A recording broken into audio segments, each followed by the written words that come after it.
Brigadier, if you're still with us, I just wanted to get your sense on what the implications of this decision might be. Remember, Brigadier, this is the fourth decision in as many weeks coming out of the U.S. establishment. When Prime Minister Modi was in Washington, we heard and we saw the U.S. State Department designate Syed Salahuddin as a global terrorist. That was followed up with the U.S. Lawmakers wanting to push suitable legislation to amend or to withhold American aid to Pakistan. Third came the news about the U.S. State Department designating or criticizing Pakistan for offering safe havens to terrorists. And now this Pentagon decision, what do you make of all these four decisions when read together? These decisions reflect the American frustration with Pakistan. But the point that we have to see is with China backing Pakistan, how much of a leverage United States today has with Pakistan? That is a very big question. Pakistan may not be in fact willing to toe the line of United States, particularly because today China is peeved with India with regard to its relationship with the United States. So we will have to watch this again. But as far as I can think, I don't think this is going to be finally implemented. There will be some method found and some means of dialogue might like to take place. And right. Pakistan might give a sort of a face favor to the United States to go back and deliver them the coalition support fund. Right. Your point is well taken, Brigadier. Do stay on, and I'll also ask Kamar Chima to stay with us. Joining us on this special broadcast now is Air Marshal Denzel Keeler. Good to have you back in the discussion, sir. What do you make of the Pentagon decision not to make military reimbursements to Pakistan for the second year in a row? This situation has been going on for the last 5 years, and Pakistan has been given all the arms, ammunition and economic aid without any hindrance from anybody. So we have yet to see whether the Americans are going to be serious about it. The conditions that they are asking for today have been there for the last 5 years. They've been supporting the Haqqani group for the last 5 years. And they're going to keep on supporting it until Afghanistan gets vacated, and then they will be the people who will take over Afghanistan. So I don't believe that Americans are taking any new policy. They are exactly doing the same thing and making the same threats that they made 5 years ago and for the last 5 years. And once again, the compulsions of Pakistan's geopolitical situation and the world situation and their own situation will force them to once again continue this, continue aid to the Pakistanis. Indeed, and Air Marshal, just to bring our viewers up to speed and to pose the same question which I've been asking my other guests. Now, if you may want to approach this decision in isolation, but when taken together with some recent decisions taken by the US, for instance, designating Syed Salahuddin as a global terrorist when Prime Minister Modi was in Washington for talks with President Trump, followed by the decision or the inclination on the part of some American lawmakers to push for suitable legislation to withhold or revisit American aid to Pakistan, and then the State Department report most recently criticizing Pakistan for offering safe havens to terrorists. So when read together with all these decisions, what do you make of the implications for Pakistan going forward? I don't think that the decision on Salahuddin is such a big thing when there are hundreds of terrorists and leaders of the terrorism movement in Pakistan living and existing there. Pakistan is a rogue state. It still has all types of, is still supporting all types of terrorism, and nothing is going to change by trying to isolate one person. Indeed, and as you mentioned, and you say that Pakistan is a rogue state. So are you therefore arguing that it is time the US and its allies call Pakistan's bluff, as it were, and designate Pakistan as a state sponsor of terrorism? Yes, that is the issue. If they want to do it seriously, they can finish off Pakistan's tricks in no time at all. They have a means to attack them. So, indeed, and so no point. Yeah, please carry on. I firmly believe that if America wants to sort out Pakistan, they can do it, like they did with bin Laden. So the question of them making a promise like still expecting the world to believe them will only be confirmed once this happens in the next year or two. Marshall, if I understood you correctly, are you saying, therefore, that Pakistan is a fit case for being designated as a state sponsor of terrorism? Everybody knows it, only they don't say it for political reasons.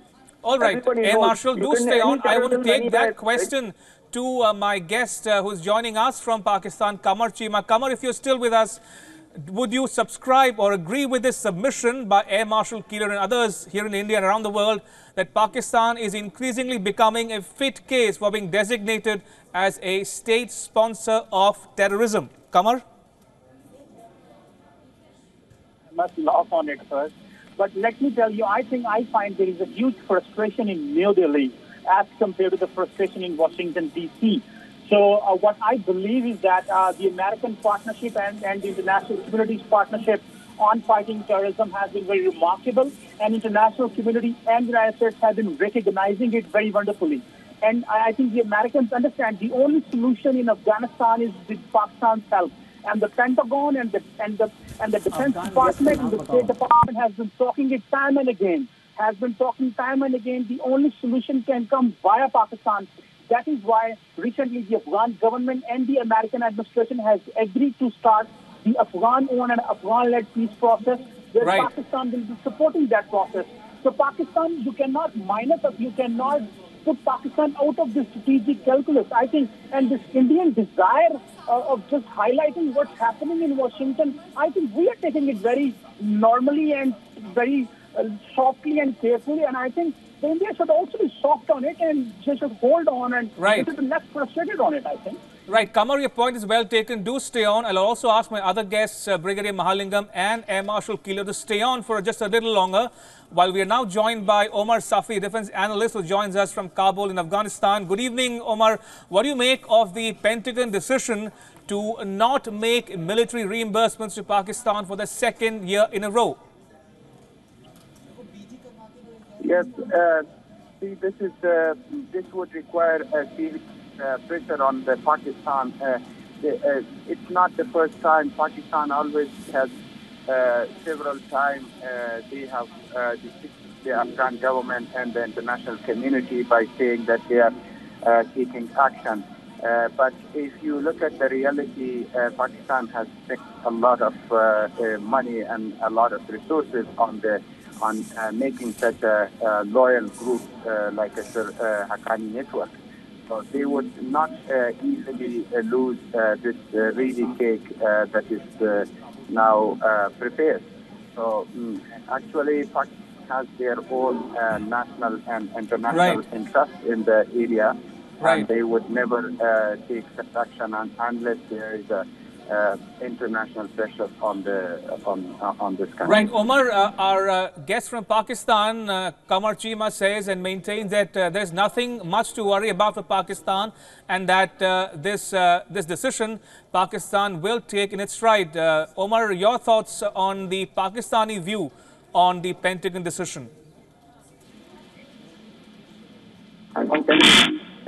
If you ask every Pakistani authority, they will say it's very simple, it's easy, there is nothing in Pakistan's side. But from the Afghan point of view, from the international point of view, there is a lot of things going on. All right. Omar, do stay on. If I can bring in Brigadier Mahalingam back into the discussion. Brigadier, there's been a long-standing demand on the part of India that the U.S. must withhold or entirely stop American military aid to Pakistan, for the simple reason that much of the resources that find its way to Pakistan are invariably used to target or to foment terrorism against India. So would you think, would you believe that this is a first step towards eventually reconsidering American military aid to Pakistan? I'm sorry to say, but I do not believe what the Americans are saying. Let me bring out a couple of points. First and foremost is U.S. designating some as the global terrorists. You are quite aware that Hafiz Saeed has been roaming around in Pakistan in open. In fact, the day before yesterday, he had a huge rally in Lahore, and before that in Islamabad. Has Pakistan, or for that matter United States, questioned the issue at all? No. No, as regards safe havens, the United States is quite aware that it kept Osama bin Laden right in next to their military academy and did nothing. And in fact, the man, the doctor, Dr. Afridi, who facilitated this man's sort of eventual finishing off, he has been put in the jail. In spite of Americans asking Pakistan to release this man, nothing has happened.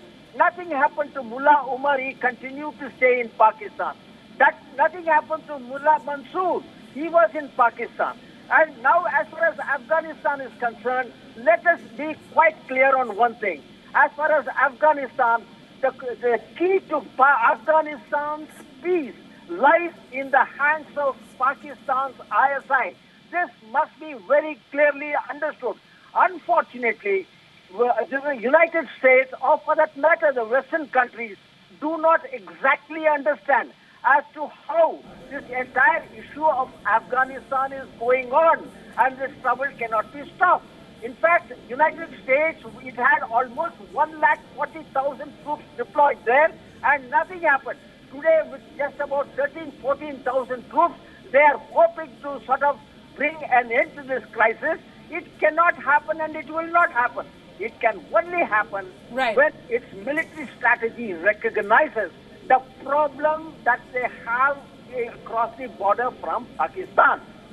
All right, gentlemen, for a moment, I request you all to please stay with me. Just for the viewers who are just tuning in, we have some breaking news coming in. The US has decided for the second year in a row against the disbursement of $350 million fund to Pakistan after we're hearing the Defense Secretary inform the Congress that he was not able to certify that Islamabad has taken sufficient action against the Haqqani network. Now, that is an understanding that we're seeing building up in the United States, more and more, role of the Defense Secretary.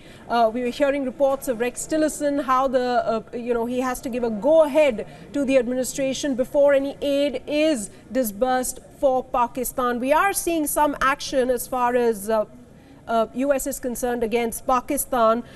We've been talking about how the US doesn't walk the talk, but is this enough is another question. Brigadier Mahalingam, defense expert Omar Safi joins us from Afghanistan. Kabar Chima is with us from Pakistan. Former Air Marshal Denzil Keeler is also with us from New Delhi, a defense expert. WION's correspondent Ramesh Ramachandran, he's also live with us from the newsroom. Let me just ask a very basic question to all my guests at this point, starting from you, Mr. Qamar Chima. You're sitting there in Pakistan. This is not the first time that such an action has come against Pakistan, but the voices, they're gaining more and more support if you talk about what's going on inside of the US Congress. Is Pakistan at all affected by cutting of this $350 million at this time? First of all, everyone must understand that someone helps us or someone does not help us. Pakistan will keep on fighting terrorists. Pakistan will keep on fighting or weeding out all the terrorist organizations wherever they are. So it's not just about the $350 million only. These are just peanuts for us. And I think any kind of amounts coming from the United States, which we consider as peanuts, and we don't get that, and our resolve to end terrorism will not be finished here. So I think this is where the international community must understand they failed in Afghanistan. American 150,000 soldiers failed in Afghanistan. Now they're sending 5,000 more soldiers in Afghanistan. The Taliban have taken 40% of the territory. What kind of frustrated policy they have? It is Pakistan that has eliminated terrorists from Fatah, and we are making Pakistan a clean place. All right. And now the terrorists are going to Afghanistan, and the Afghan government is not in a position to do anything. So I think the world must be looking and help Afghanistan if they can help. Let me get in Mr. Omar Safi at this point. You know, this also comes, Mr. Omar Safi, at a time when the Trump administration is thinking of increasing troop presence in Afghanistan, assuming that the US government cuts down more and more aid that it gives to Pakistan. How will that change the situation on the ground? Is it likely to make a difference? Yeah, we as an Afghan are not so optimistic to this kind of decision. This is just a small things cooling down the issues or making the Afghan alliance happy to show to the international community that Americans are doing something. But in reality, what the Pakistanis are doing and what their strategic depth is, it's more valuable than this 300 or 400 million dollars. It's nothing in comparison of what Pakistanis are doing. They have a long-term strategy here. They want to destabilize the region. They want to insecure the Central Asia. They want to create problems to India, and in general, they want to stop India to reach to the Central Asia. So what they are doing is more worthy than what amount of or volume of pressure Americans are putting on Pakistan. I believe this is not enough, and as American are losing almost $150 billion in Afghanistan. Okay. So they are losing day by day all their achievements that that they gain very extensively in Afghanistan. So we believe that these kind of small things could be effective as a first step, but there are more steps that need to be taken. All right, got your point there, Mr. Omar Safi. I'm being told Lieutenant General retired P.N. Hoon, a defense expert, is also with us. Thanks so much for speaking to us. What would be your initial reaction? Not a new policy for certain. Is this policy going to make a difference, or will more such steps be needed to rein in Pakistan to make sure it acts against terrorists operating from its own soil, or else it does not get any sort of assistance from the United States? No, that's absolutely correct what you're saying. But I feel that the United States, they know what the actual situation is. You know what Pakistan is doing. And they are just hitting all over. And they are sending their IS people and everywhere, maybe right across the world one of these days. Now, I think it's a very good thing if the United States said that we are not going to or anything. I just said that's the way to do it. It's a question that if you haven't got ammunition, how the hell are you going to operate? And I think it's a very good thing. Pakistan should wake up that they are also human beings, and every human. Okay. What the way they are doing is not right. Is what they are doing in Kashmir. They are having a bloody. They are losing people, and instead of doing this, I'm sure that if we sit down across the table and see how we can do it, because Kashmir is also a problem. Right. China is a problem. So we'll have to be with the United States and look after, so also now doing its tricks all over, right, where they think. So I got your point, Lieutenant General Hoon. Do stay with me. I request all of my guests to please stay with me. I'll go to Ramesh next in just a few moments. Let's play out an excerpt of what the US Congressman Ted Poe told us just yesterday. This is an exclusive conversation that he had with us on what's happening as far as US's tough talk is concerned till yesterday. Let's take a listen. In the defense reauthorization bill, we cut aid to Pakistan, and in that legislation, not completely, but we cut aid. That was just an amendment to the bigger bill. My legislation is independent and separate from that defense reauthorization bill, and my bill does two things. It labels Pakistan as a state sponsor of terrorism, and then a second bill determines that they should be removed from the non-NATO ally status. Let me quickly go across to WION's Ramesh Ramachandran. Ramesh, for a while now, for years, the US has known that Pakistan is responsible, something that India, other countries in the region have been saying. But what this does is, do you think this also fixes accountability, or do you think this as just another year like last year when the US said it will not give $350 million in aid to Pakistan? Will this time be any different? Well, Sana, there are two ways of looking at what the US has been doing in recent weeks.